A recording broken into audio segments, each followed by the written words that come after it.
Нова и Ана Николова. Има опасност България да изгуби най-малко 200 милиона лева по оперативна програма развитие на човешките ресурси. За това сигнализира министърът на труда и социалната политика Хасан Адемов. Търсят се варианти част от рисковите проекти да бъдат спрени, а парите да бъдат пренасочени към други по-перспективни. До края на годината България трябва да отчете близо 425 милиона лева по програмата за развитие на човешките ресурси. Според Хасан Адемов, близо половината от тях може да бъдат изгубени, тъй като са предвидени за рискови проекти, най-вече в сферата на образованието. Една част от тези проекти няма как да изпълнят целите, които са поставени в тях.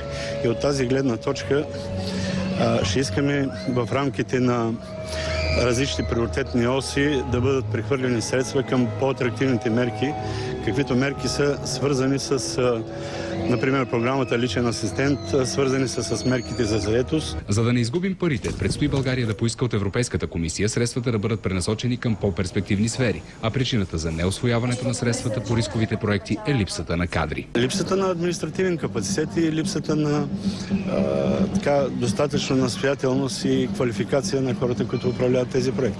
Има проблеми с обществени поръчки. Очертава се сега като изключително рисково състояние на приоритетната ос 3 и 4, които са в Министерството на образованието и евентуално, ако не в краткото оставащо време до края на годината не заработят мерките, които сме ги предприели, при всички положения се очертава една загуба около 200 милиона лева. Правителството подготвя стабилизиращ пакет мерки, който да обхване рисковите групи. Сред тях са увеличаването на помощите за първокласници от 150 на 300 лева и увеличаване на обхвата на хората, които получават помощи за отопление. За новините на Нова, Димитър Иванов.